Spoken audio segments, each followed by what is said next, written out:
আজকালকার মেয়েগুলো না ভীষণ খারাপ বাবা। তাদের দিয়ে সংসার করানো যায় না, তারা মানিয়ে নিতে পারে না, মানে কোনোভাবেই তাদের দিয়ে কোনো কাজ হয় না। কিন্তু কেন? এই ধরনের কথাগুলো আমি আমার আশেপাশের অনেককেই বলতে দেখি, আর তারা আমার এই কিন্তু কেন প্রশ্নের উত্তরে হামেশাই থেমে যায়। অনেকে অনেক রকম মতামত দেয়, নানা মানুষের নানা মত, কখনো কখনো তাদের সাথে মতামতটার মিলটাও হয়, কখনো কখনো হয় না। তবে তাদের মধ্যে বেশিরভাগ এটাই বলে যে আজকালকার মেয়েরা পড়াশোনা জানে, চাকরি করে, তারা মানিয়ে নেবে কেন? ঠিকই, উত্তর তো আপনি নিজেই দিচ্ছেন। সত্যিই তো, তারা মানিয়ে নেবে কেন?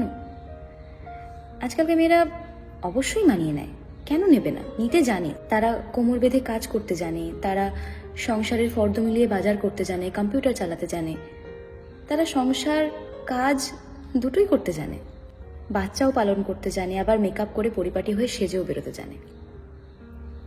সমস্যাটা শুধু এক জায়গায়। কোথায় জানেন তো?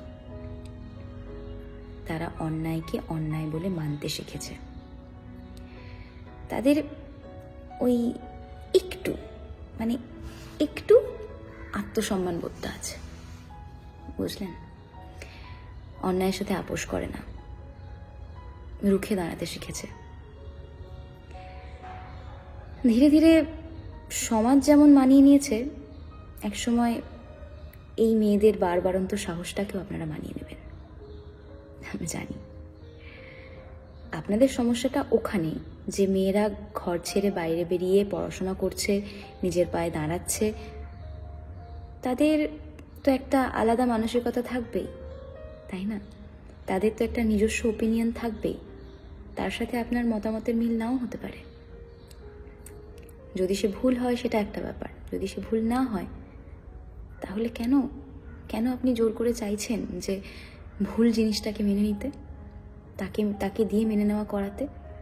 আগেকার দিনে এটা হতো, আগেকার দিনে মানুষের 7-8টা করে ছেলে মেয়ে থাকতো। আজকালকার দিনে এরকম দেখেছেন কজন করে থাকে? বেশিরভাগই তো সব নিউক্লিয়ার ফ্যামিলি। আপনারা আবার এটাও বলেন যে ওই বিয়ের সময় এরকমভাবে ডিভোর্স হয়ে যাওয়ার কারণ কখনো কখনো মা বাবাও হয়ে দাঁড়ায়। তারা বলে যে চলে আয়, ছেড়ে দিয়ে চলে আয়, প্রবলেম হলে থাকতে হবে না, আমরা কি তোকে খাওয়াতে পড়াতে পারবো না? একদমই সত্যি কথা, একদমই সত্যি কথা। আগেকার দিনে মানুষের 6টা-7টা করে বাচ্চা থাকতো, তারা হিমশিম খেয়ে যেত সেই বাচ্চাগুলোকে সামলানে। তখন তাদের কাছে মেয়ে মানে একটা দায়বদ্ধতা ছিল, জাস্ট পার করে দিতে পারলে বাঁচে। আজকালকার দিনে সেটা হয় না। আগেকার দিনে সংসারে প্রবলেম হলে মা বলতো মুখ বুজে সহ্য করে যা, সেটাই সংসার। আগেকার দিনে বাবা মারা চাইতো না যে টাকা খরচা করে যে মেয়েটাকে বিয়ে দিয়েছে সেই মেয়েটা সংসার না করে আবার তাদের ঘাড়ে এসেছে বসুক, তারা কিছুতেই চাইতো না। তাই মেয়েটা যতটাই কাঁদুক, যতই কষ্ট পাক, তারা সাজেস্ট করতো যে ওখানেই থেকে যেতে, মুখ বুজে সহ্য করে যেতে। আর মেয়েটা যখন মানিয়ে নিয়ে সংসার করে গেড়ে বসে, তখন সেই পাঞ্চ পেয়ে মায়েরা বলেছিলাম না এটাই সংসার।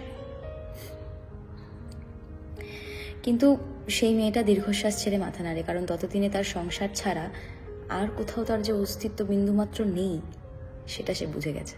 তবে আজকালকার দিনে সবাই কম বেশি ছেলে মেয়েকে আহ্লাদ দিয়ে বড় করে, শখ পূরণ করে, সেটা উচ্চ মধ্যবিত্ত হোক, মধ্যবিত্ত হোক, বা উচ্চবিত্ত পরিবারই হোক, বা গরিব পরিবারেরই হোক। সন্তান মানে একটা আদরের জায়গা। তাই তো এত যত্নে লালন করা মেয়েটাকে যখন দেখে সংসারে সে অবহেলিত হচ্ছে, আর হুট করে তার জীবনে চলে আসা মানুষগুলো তার সাথে অন্যায় করছে, তখন তার মা বাবারা সেটা মেনে নিতে পারে না। বাবা মা তো অবশ্যই বলবে যে তুই আমার সন্তান, তুই আমার কাছে ফেরত আয়, যেখানে তোর জন্য কোনো ভালোবাসা নেই সেখানে তুই আমার কাছে ফিরে আয়। এটা খুব স্বাভাবিক ব্যাপার, আপনি নিজে মা বাবা হলে আপনি নিজেও তাই করবেন। তবে আজকালকার মেয়েরা মানিয়ে নিতে জানে, শুধু একটু ভালোবাসা, একটু সম্মান তাদেরকে দিয়ে দেখবেন কিভাবে আপনার তপ্ত রোদে ছাতা হতে পারে, আর বিরাট বৃষ্টিতে বটবৃক্ষ হতে পারে। অকারণ দাগিয়ে দিয়েন না এভাবে। আর হ্যাঁ, কিন্তু কেন প্রশ্নটা করা থামাবেন না, খুব জরুরি, কারণ প্রশ্ন করলে তবেই উত্তর পাওয়া যায়।